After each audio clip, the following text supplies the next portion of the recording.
Government exam portal पर दोस्तों एक बार फिर से आप सभी का स्वागत है। और चलिए स्टार्ट करते हैं दोस्तों आज के प्रमुख करंट अफेयर्स पे। क्या घटनाएं आज बहुत ही इंपॉर्टेंट रही हैं। तो दोस्तों ये जो करंट अफेयर की सीरीज है ये आप लोगों के लिए केवल कॉस्ट ऑफ बेनिफिट है। उद्देश्य केवल एक ही है, आपका सिलेक्शन और आपको पढ़ाना। चलिए दोस्तों स्टार्ट करते हैं हम लोग। यहाँ पर सभी लोग चैनल को सब्सक्राइब कर लेंगे। ये पेड क्लास है जो आप लोगों को यहाँ पर मैं अपनी पेड क्लास का यहाँ पर वीडियो दे रहा हूँ। चलिए दोस्तों टॉप करंट अफेयर्स पे हम लोग बात करेंगे। 10 अप्रैल आज की करंट अफेयर्स पे बात करेंगे। और दोस्तों एमसीक्यू तो आपने मेरी बहुत सारी क्लासेस में देखे होंगे, लेकिन ये मैं पूरी थ्योरी यहाँ पर करवा रहा हूँ। सबसे पहले दोस्तों डिफेंस की दुनिया का एक सबसे इंपॉर्टेंट बिंदु है यहाँ पर संयुक्त विशेष बल अभ्यास साइक्लोन 4 का यहाँ पर शुभारंभ हो चुका है। तो ये भारत और मिस्र के बीच होता है दोस्तों। एक बात क्वेश्चन कैसा आएगा, साइक्लोन 4 किस किस के देश के बीच होता है? भारत और मिस्र के बीच होता है। कहाँ पर? यहाँ पर अनुशासन में आयोजित किया गया। ये आप लोगों को यहाँ पर ध्यान रखना है। ये 4था संस्करण है। इसका उद्देश्य रेगिस्तानी इलाकों में संयुक्त आतंकवाद विरोधी अभियानों में आपसी तालमेल बढ़ाना है। 4थे नंबर का दोस्तों इतना बस ध्यान रखना है, साइक्लोन 4 भारत और मिस्र के बीच होता है।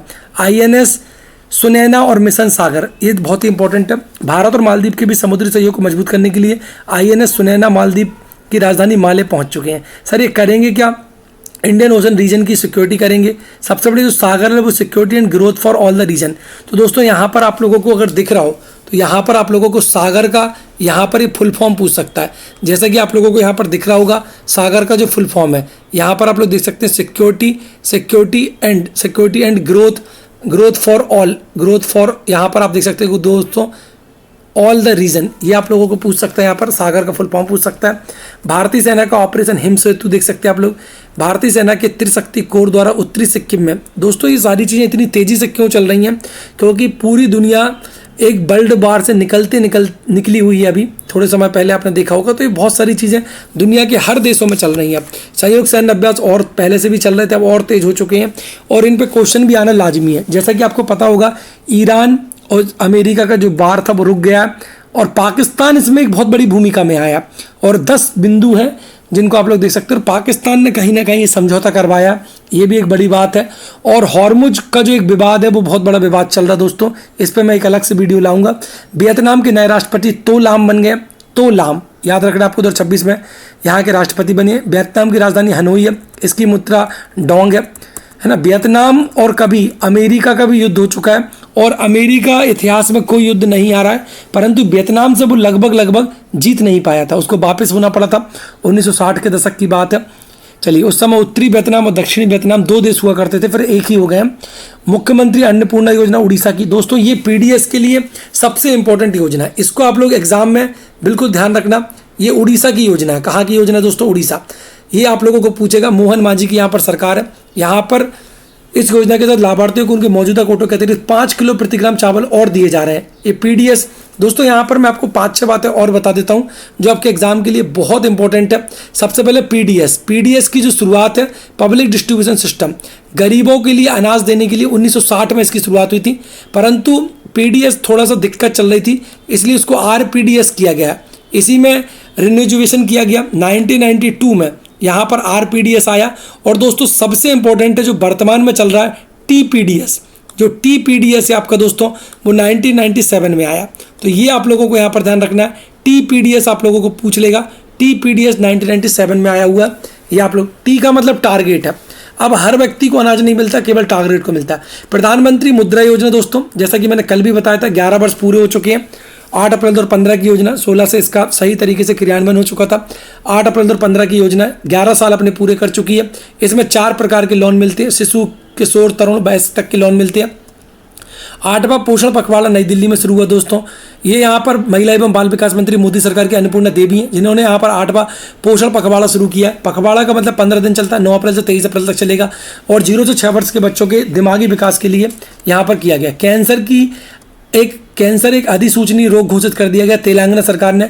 यहाँ पर सटीक निगरानी के लिए अब लोगों को इसकी जानकारी देना अनिवार्य है। सबसे बड़ी बात है, पहले क्या होता था, रोगियों का एक अधिकार होता था, उनकी जानकारी किसी व्यक्ति को कोई रोग है जैसे एड्स है तो इसको गुप्त रखा जाता था, बताया नहीं जाता था। परंतु अब सरकारी और निजी अस्पतालों को कैंसर के जितने भी मामले या कैंसर का कोई भी पेशेंट उनके पास आता है उनको इसकी जानकारी सरकार को देनी होगी। सर ऐसा क्यों कर रहे हैं? ऐसा इसलिए कर रहे हैं दोस्तों ताकि इससे लड़ सके। हमें एग्जैक्ट आंकड़ा पता हो कि कैंसर है कितने लोगों को। ये बहुत ही सही है। स्कोप 33 की बैठक की प्रस्ताव भारत ने वापस ले लिया। सर भारत ने क्यों वापस ले लिया? देखिए दोस्तों, सबसे पहले UNFCCC है, ये पूरी दुनिया का एक बहुत ही इंपॉर्टेंट संगठन है जिसको हम लोग यहाँ पर UNFCCC कहते हैं। UNFCCC क्लियर है, United nation framework climate, clear है, क्लाइमेट चेंज पर एक कॉन्फ्रेंस होती है ये। तो दोस्तों इसकी जो शुरुआत है 1992 से इसकी शुरुआत हुई है और हर साल इसकी एक बैठक होती है जैसा कि आप लोग देख रहे हैं। तो अभी इससे पहले बाकू में 32वीं बैठक हुई थी, 33वीं बैठक भारत में सुन रहे थे यहाँ पर कोप 33 की बैठक 2028 में भारत में होनी थी, लेकिन भारत ने यहाँ पर कई सारी प्रतिबद्धताओं के कारण इस प्रस्ताव को वापस ले लिया। जम्मू कश्मीर में 300 से 15 अधिक झीलें विलुप्त हो गई। तो दोस्तों जलवायु का जो कहर है वो लगातार बढ़ते चल रहा है और जैसा आप देख सकते हैं भारत की सबसे बड़ी मीठे पानी की जो झील बुलर झील है वो जम्मू कश्मीर में ही है। और यहाँ पर आप देख सकते हैं 1967 के जम्मू कश्मीर से 697 में से 315 झीलें अतिक्रमण के कारण गायब हो गई। तो सीधा क्वेश्चन आपका बनेगा, हालांकि भारत में खारे पानी की सबसे बड़ी झील चिल्का है, मीठे पानी की लेकिन बुलर झील है। ओक, सर ऐसा भी पूछ सकता है आपको, ओक मतलब बांझ जो है, इसके पेड़ की कटाई उत्तराखंड पर रोक लग गई है। अब ओक के पेड़ जो यहाँ पर काटे जा रहे थे, यहाँ पर उत्तराखंड का हाईकोर्ट कहाँ पर है दोस्तों? आप लोग कमेंट करके बताएंगे, आप लोग मुझे कमेंट करके बताएंगे दोस्तों, यहाँ पर उत्तराखंड का हाईकोर्ट कहाँ पर है, ये आप लोगों को यहाँ पर बताना है। क्लियर है? चलिए, RBI का GDP विकास दर, क्योंकि देखिए उत्तराखंड का जो हाईकोर्ट है ना वो देहरादून में नहीं है, इसलिए एग्जाम में पूछता।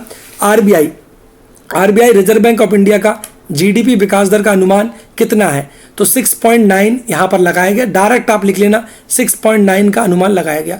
दोस्तों RBI कब बना हुआ है? RBI की स्थापना 1 अप्रैल 1935 को RBI एक्ट 1934 के तहत हुई है। ओसबर्न स्मिथ इसके पहले गवर्नर बने थे। वर्तमान में गवर्नर कौन है दोस्तों? आप लोग कमेंट करके बताएंगे। RBI का राष्ट्रीयकरण 1 जनवरी 1949 को किया गया। RBI मौद्रिक नीति के तहत महंगाई कंट्रोल करता। अमूल, सबको पता होगा अमूल FMCG में सबसे नंबर 1 कंपनी है। फर्स्ट FMCG, सर FMCG का फुल फॉर्म क्या होगा? फास्ट मूवेबल कंज्यूमेबल गुड्स होता है। FMCG में ये नंबर 1 कंपनी बन चुकी है, 1 ट्रिलियन का टर्नओवर दे चुकी है। अमूल वही है जो आणंद में है। और त्रिभुवन दास पटेल कौन है इसके अध्यक्ष? अमूल के जो संस्थापक है, अमूल के जो संस्थापक है दोस्तों, अमूल दूध पीता है इंडिया, है ना, एक कोऑपरेटिव डेयरी फेडरेशन है, एक सहकारी संस्था है, ये गुजरात सरकार के लिए काम करती है। और वर्गीज कुरियन ने कहीं ना कहीं बहुत इंपॉर्टेंट इसके लिए योगदान दिए, परंतु दोस्तों इसके जो संस्थापक है वो वर्गीज कुरियन नहीं है।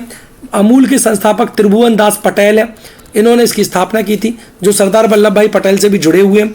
दुनिया का पहला 6 गीगाहर्ट्ज इंटरनेट नेटवर्क यूएई जो अभी युद्ध में भी फंस चुका था, यूएई ने विकसित कर लिया है। चलिए, नवीनतम AI पहल बॉब संवाद है ना, म्यूज स्पार्क है ना, बैंक ऑफ बड़ौदा की है। बॉब संवाद बहुभाषी से 22 भाषाओं में आप इससे बात कर सकते हैं। और म्यूज स्पार्क मेटा जो कि फेसबुक का नाम है, फेसबुक 2004 में बनी है। दोस्तों लिखते चलिएगा आप लोग।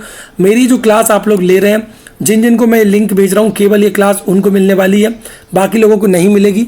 ये पूर्णतः पेड क्लास है। तो दोस्तों इसको आप लोग यहाँ पर देख सकते हैं। क्वांटम उपकरणों के लिए प्रतिष्ठित पद दीप जरीवाला, यहाँ पर आप देख सकते हैं, इनको प्रतिष्ठित UTORNL गवर्नर के चेयर पद पर नियुक्त किया गया। ये क्वांटम उपकरणों के लिए काम करते हैं। भारतीय मूल के वैज्ञानिक है दीप जरीवाला। तो क्वेश्चन आएगा, दीप जरीवाला क्वांटम में अमेरिका में नियुक्त हुए, उसके हेड हुए। CBSE का नया AI पाठ्यक्रम आ गया। दोस्तों कमेंट करना आपको, CBSE central board of school education कब बना? कक्षा 3 से 8 के लिए कम्युनिकेशनल थिंकिंग और आर्टिफिशियल इंटेलिजेंस पाठ्यक्रम शुरू किए। शूटिंग वर्ल्ड कप पे चलते हैं दोस्तों। ISSF शूटिंग वर्ल्ड कप चल रहा है, 2026 स्पेन में चल रहा है। इसमें भारतीय निशानेबाज पलक गुलिया है। तो देखिए क्वेश्चन कैसा बनेगा दोस्तों, पलक गुलिया का संबंध किस खेल से? तो शूटिंग से है। और मुकेश नीलावल्ली है, इन दोनों ने स्वर्ण पदक जीता है। इन दोनों की जोड़ी ने 10 मीटर एयर पिस्टल में मिक्स्ड मतलब एक लड़का एक लड़की, इसमें इन्होंने जीता हुआ। आज दोस्तों 10 अप्रैल है। 10 अप्रैल को सैमुअल हनीमैन का जन्मदिन होता है। सैमुअल हनीमैन होम्योपैथी के जनक है। पूरी दुनिया में जो छोटी छोटी गोलियां आती हैं जो आपने देखी होंगी बाइट, वो इन्हीं की देन है। तो होम्योपैथी के जनक है। होम्योपैथी के माध्यम से सामंजस्य सीमाओं से परे इन्होंने काम किया दोस्तों। चलिए दोस्तों, आज का एक बार रिवीजन। सबसे पहले रक्षा, साइक्लोन 4 भारत और मिस्र का संयुक्त सैन्य अभ्यास, अन्नपूर्णा योजना उड़ीसा, तोलाम वियतनाम के राष्ट्रपति, कैंसर तेलंगाना में अधिसूचनीय रोग है, मतलब आपको जानकारी देनी होगी। बॉब संवाद बैंक ऑफ बड़ौदा का है। खेल पे बात करें तो 2 लोगों के नाम पलक और मुकेश है ना, पलक गुलिया और मुकेश इनके नाम बहुत इंपॉर्टेंट है शूटिंग में। विजय हजारे ट्रॉफी 2025-26। देखिए दोस्तों, विजय हजारे ट्रॉफी पर बात करें, ये क्रिकेट की बहुत बड़ी ट्रॉफी है जो कि विदर्भ ने, विदर्भ मतलब महाराष्ट्र का ही एक भाग है, नागपुर वाले क्षेत्र को विदर्भ कहते हैं। पहले कभी एमपी का भाग हुआ करता था। विदर्भ ने सौराष्ट्र को हराकर 38 रनों से इसको जीत लिया। ये आप लोग यहाँ पर देख सकते हैं, पहली बार ये ट्रॉफी जीती है ना, विजय ट्रॉफी। रणजी तो जीत चुका है वो, और इसके 33वें संस्करण में प्लेयर ऑफ द टूर्नामेंट का खिताब अमन मोखड़े ने जीता। तो अमन मोखड़े एक बहुत बढ़िया प्लेयर है और ये घरेलू क्रिकेट टूर्नामेंट है। सबसे सफल टीम इसमें तमिलनाडु है, 5 बार जीती है। चलिए प्रमुख खेल रिकॉर्डों पर चलेंगे दोस्तों हम लोग। दोस्तों साल का पहला ओपन होता है ऑस्ट्रेलिया ओपन। तो ऑस्ट्रेलिया ओपन यहाँ पर 2026 हुआ था। स्पेन के कार्लोस अल्कराज ने नोवाक जोकोविच को हराकर जीता था। ये आप लोग यहाँ पर देखेंगे। विमेंस में यहाँ पर आप लोग देख सकते हैं, यहाँ पर महिलाओं में किसने जीता है, तो ये भी आप लोग देख सकते हैं। विमेंस में एलिना रूबियाकिना ने जीता। T20 महिला वर्ल्ड कप महिला क्रिकेट रिकॉर्ड है। दीप्ति शर्मा अंतर्राष्ट्रीय में सबसे अधिक विकेट लेने वाली खिलाड़ी बन चुकी हैं, और ये आप लोगों को यहाँ पर देखना है। T20 वर्ल्ड कप भी अभी हाल ही में हुआ दोस्तों। किसने जीता कमेंट करेंगे। मेजर ध्यानचंद खेल रत्न पुरस्कार इस बार भारतीय हॉकी टीम के उपकप्तान हार्दिक सिंह को नामांकित किया है। अभी देखते हैं किसको मिलेगा। क्लियर है। 2025 में जो मिला हुआ था मनु भाकर, डी गुकेश, हरमनप्रीत सिंह और प्रवीण कुमार। इस बार के अभी बहुत जल्दी नाम आ जाएंगे आपके सामने। प्रमुख अंतर्राष्ट्रीय पुरस्कारों पर चलेंगे दोस्तों। इंदिरा गांधी शांति पुरस्कार 2025, ये आप लोगों का यहाँ पर दोस्तों पुरस्कार ग्रासा मसेल को मिला हुआ है। ग्रासा मसेल ये मानव अधिकार कार्यकर्ता है। इंदिरा गांधी शांति पुरस्कार जो है भारत सरकार खुद देती है और अंतर्राष्ट्रीय स्तर पर देती है, इसलिए ये पुरस्कार मोजाम्बिक आपको पता होगा दोस्तों, अफ्रीका महाद्वीप का हिंद महासागर में एक देश है। ग्रैमी पुरस्कार दोस्तों संगीत की दुनिया के सबसे बड़े पुरस्कार है। 68वां ग्रैमी पुरस्कार 2026। दलाई लामा ने अपने एल्बम के लिए पहली बार ग्रैमी पुरस्कार यहाँ पर जीता हुआ। तो ये आप लोगों को देखना। दलाई लामा वो ही है जो बौद्ध धर्म के गुरु होते हैं, तिब्बती धर्म गुरु हैं। चलिए राष्ट्रीय स्तर पर पहल देखते हैं। पैसा एक्ट, मध्य प्रदेश में पैसा एक्ट लागू हो चुका था दोस्तों, आप लोगों ने देखा था 15 नवंबर 2022 से। अब झारखंड ने भी, मध्य प्रदेश के बाद झारखंड ने भी पैसा एक्ट लागू कर दिया 25 साल बाद। सर पैसा एक्ट है क्या, सबसे पहले इसको समझते हैं हम लोग। यहाँ पर पी का मतलब यहाँ पर दोस्तों आप देख सकते हैं, पी का मतलब पंचायत, यहाँ पर पंचायत, यहाँ पर आप देख सकते हैं पी का मतलब panchayat extension in schedule areas है। Panchayat extension in schedule areas है दोस्तों। तो ये पैसा एक्ट है जिसको आप लोग यहाँ पर देख रहे हैं, ये पूरा का पूरा पैसा एक्ट है। पैसा एक्ट भारत के 10 राज्यों में, कौन कौन से 10 राज्य हैं ये आप लोग जरूर देख के जाएंगे दोस्तों, है ना। इसमें एमपी है, छत्तीसगढ़ है, महाराष्ट्र है, उड़ीसा है, जिन जिन राज्यों में पैसा एक्ट है। और मध्य प्रदेश में ये लागू हो चुका है। और अब रोलिंग बजट लाने वाला, रोलिंग बजट का मतलब अब सरकार क्या कर रही है, एक ऐसा बजट ला रही है एक के बाद एक उसमें योजनाएं ऐड होते चलेंगी। तो रोलिंग बजट लाने वाला भारत का पहला राज्य बना।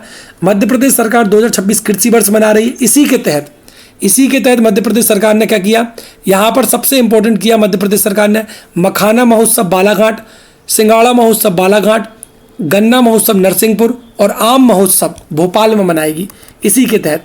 और अभी मध्य प्रदेश के रायसेन में राष्ट्रीय कृषि सम्मेलन भी हो रहा है। शिवराज सिंह चौहान इसको रायसेन में करवा रहे हैं दोस्तों। अब हम लोग चलेंगे जनगणना और स्वास्थ्य योजनाओं पर। जनगणना 2027, सुदर्शन पटनायक इसके राष्ट्रीय ब्रांड एम्बेसडर बने हुए हैं। इसके जो अगर हम बात करें शुभंकर, प्रगति और विकास है, ये आपको देखना। आयुष्मान भारत योजना 2025 में उड़ीसा 34वां और दिल्ली 35वां इस स्वास्थ्य योजना में शामिल हुए हैं। ये आप लोगों को यहाँ पर देखना। आयुष्मान भारत योजना में सर ये पहले नहीं थे क्या, हाँ ये पहले नहीं थे। बंगाल अभी भी नहीं हुआ। देखिए भारत में कुल 36 राज्य, सर 36 कैसे, 28 राज्य, 8 के हिसाब से प्रदेश है। तो 2025 में जब उड़ीसा में मोहन मांझी सरकार बनी, वो बीजेपी के हैं इसलिए उन्होंने लागू किया। और दिल्ली में केजरीवाल के बाद अब बन चुकी रेखा गुप्ता की सरकार, तो दिल्ली भी इस योजना में आ चुका है। लेकिन बंगाल, अब देखते हैं दोस्तों, बंगाल में भी चुनाव आ गए हैं, क्या बंगाल में आयुष्मान योजना लागू होगी तभी जब ममता बनर्जी की सत्ता समाप्त होगी। चलिए, और बीजेपी आएगी तो ही ऐसा हो सकता है, अदरवाइज ममता बनर्जी के पास इससे अच्छी योजनाएं चल रही हैं। चंद्रमा पर परमाणु ऊर्जा संयंत्र, न्यूक्लियर पावर, ये आप लोग देख सकते हैं। रॉस्कोमॉस, सर ये रॉस्कोमॉस क्या है, जैसे कि दोस्तों भारत का स्पेस सेंटर इसरो है जिसको हम इंडियन स्पेस रिसर्च ऑर्गेनाइजेशन कहते हैं, अमेरिका का नासा है, वैसे दोस्तों यहाँ पर आपके सामने लिखा हुआ है, यहाँ पर आपके सामने लिखा हुआ है रूस की अंतरिक्ष एजेंसी रॉस्कोमॉस है। ये क्या करने वाली दोस्तों, ये 2036 तक करने वाली दोस्तों, यहाँ पर आप लोग देख सकते हैं ये 2036 तक क्या करने वाली है दोस्तों, ये 2036 तक करने वाली है। यहाँ पर आप लोग देखेंगे 2036 तक चंद्रमा पर परमाणु ऊर्जा संयंत्र बनाने की घोषणा करने वाली है।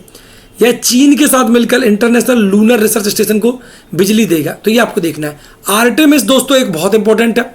आर्टेमिस जो मिशन है, ये जो मिशन है आर्टेमिस, इस सेकंड मिशन आ चुका है, नासा का है, ये नासा का क्लियर है। ये आप लोगों को यहाँ पर देखना है, ये चंद्रमा पर है।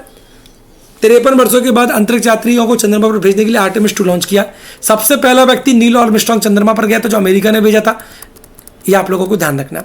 विज्ञान और प्रौद्योगिकी में भारत के कदम देखते हैं। क्वांटम कंप्यूटर, पूरी दुनिया में इसकी मांग चल रही है। पूरी दुनिया में क्वांटम कंप्यूटर की मांग चल रही है। फर्स्ट क्वांटम कंप्यूटर बताना है। भारत का पहला क्वांटम कंप्यूटर यहाँ पर आप लोग देख सकते हैं, आंध्र प्रदेश के अमरावती में लॉन्च किया गया। दोस्तों कहाँ पर किया गया? भारत का पहला क्वांटम कंप्यूटर आंध्र प्रदेश के अमरावती में लॉन्च किया गया। इंडिया फर्स्ट क्वांटम कंप्यूटर है। इसके बाद दोस्तों यहाँ पर आप देखें, पहला राष्ट्रीय एआई रिसर्च संस्थान, ये आप लोगों को देखना है। एआई रिसर्च ऑर्गेनाइजेशन की स्थापना गिफ्ट सिटी गुजरात में की गई है। आप लोगों को बताना गुजरात में गिफ्ट सिटी किसको कहते हैं हम लोग। चलिए दोस्तों अगले बिंदु पर चलते हैं हम लोग। यहाँ पर महत्वपूर्ण वैश्विक सूचकांकों पर चलते हैं। सबसे पहले भारत 13 पायदान नीचे गिर गया जलवायु परिवर्तन प्रदर्शन सूचकांक में, और भारत 10वें नंबर से 23वें स्थान पर पहुंच गया। तो ये डेनमार्क नंबर 1 पर है, ये आप लोग यहाँ पर देख सकते हैं। वर्ल्ड हैप्पीनेस इंडेक्स 2026 आ चुका है। 147 देशों की सूची में भारत 116वें नंबर पर है। ग्लोबल हैप्पीनेस इंडेक्स, जिसमें आइसलैंड फिनलैंड नंबर 1 है, आइसलैंड दूसरे नंबर पर, डेनमार्क तीसरे नंबर पर है। अब दोस्तों सबसे इंपॉर्टेंट आपकी विश्वविद्यालय रैंकिंग यूनिवर्सिटी है। इसको आप लोगों को जरूर देखना है दोस्तों, क्योंकि यहाँ पर अगर आप लोग थोड़ा सा भी ध्यान देंगे तो आप लोगों को एक चीज़ दिखाई देगी, क्यूएस जो एक वर्ल्ड यूनिवर्सिटी रैंकिंग होती है, सस्टेनेबिलिटी रैंकिंग से 2026 है। इसमें भारत का एक आईआईटी दिल्ली शीर्ष स्थान पर रहा है, परंतु ये वर्ल्ड में 205 पर है। आईआईटी दिल्ली वर्ल्ड में नंबर 1 लुंड विश्वविद्यालय स्वीडन का है, यूनिवर्सिटी ऑफ टोरंटो कनाडा और यूनिवर्सिटी कॉलेज लंदन यूके में है। कुल प्रतिनिधित्व के मामले में भारत 4थे नंबर पर आया, और भारत में आईआईटी दिल्ली सबसे ऊपर है। दुनिया का सबसे ऊंचा युद्ध स्मारक, world highest war memorial, Ladakh की गलवान घाटी। दोस्तों ये वही गलवान घाटी है जहां पर अक्सर चीनी सेना के जवान घुस जाते हैं। 14,500 फीट की ऊंचाई पर है, और ये दुनिया का सबसे ऊंचा युद्ध स्थल है। रक्षा मंत्री राजनाथ सिंह द्वारा यहाँ पर 15 जून 2020 को गलवान संघर्ष शहीदों को समर्पित किया गया था। और यहाँ पर देखिए दोस्तों, ये स्मारक यहाँ पर बना हुआ है, ये आप लोगों को दिख रहा होगा। इस तरीके से बनाया है। लोग यहाँ पर घूमने भी जा रहे हैं, आजकल देखने जा रहे हैं, जिनको लद्दाख देखना अच्छा लगता है। चलिए अगले चलते हैं दोस्तों। सैन्य अभ्यास अमोघ ज्वाला बहुत ही इंपॉर्टेंट है। सैन्य अभ्यास अमोघ ज्वाला यहाँ पर हुआ है। मिलिट्री एक्सरसाइज अमोघ ज्वाला, ये बबीना कहाँ पर है? झांसी, मध्य प्रदेश के बिल्कुल पास में, उत्तर प्रदेश की बॉर्डर में, उत्तर प्रदेश के अंतर्गत झांसी के पास आता बबीना एक रेलवे स्टेशन भी है, वहीं पर शुरू हुआ अमोघ ज्वाला। ये दक्षिणी कमान ने किया, भारतीय सेना की दक्षिणी कमान ने। हाइपरसोनिक मिसाइल परीक्षण, ये सब चीज़ें बहुत तेज़ी से चल रही हैं। देखिए चाइना ने ईगल स्ट्राइक 20 नामक एंटीशिप मिसाइल का परीक्षण किया, क्योंकि सभी लोगों को लग रहा है कि ऐसा ना हो कहीं युद्ध हो जाए। अभी जो अमेरिका है वो एक कदम इसलिए पीछे ले रहा है क्योंकि वो 2 कदम आगे बढ़ना चाहता है। हो सकता है वो ईरान को आश्वस्त करके कोई नया कुछ करे, इसलिए लगातार अब ये चीज़ें चलेंगी दोस्तों। यह ध्वनि की गति से 5 गुना तेजी से रफ्तार से उड़ सकता है। यूनेस्को ने भारत की सांस्कृतिक मान्यता, सबसे बड़ी बात दोस्तों यहाँ पर आपको दिख रहा होगा, दीपावली त्यौहार को, ये लक्ष्मी जी का पूजन होता है इसमें, इसको अमूर्त सांस्कृतिक विरासत सूची में शामिल किया। क्रिएटिव, यहाँ पर दोस्तों हम लोग देखेंगे। आज के लिए काफ़ी है। जय हिंद, जय भारत।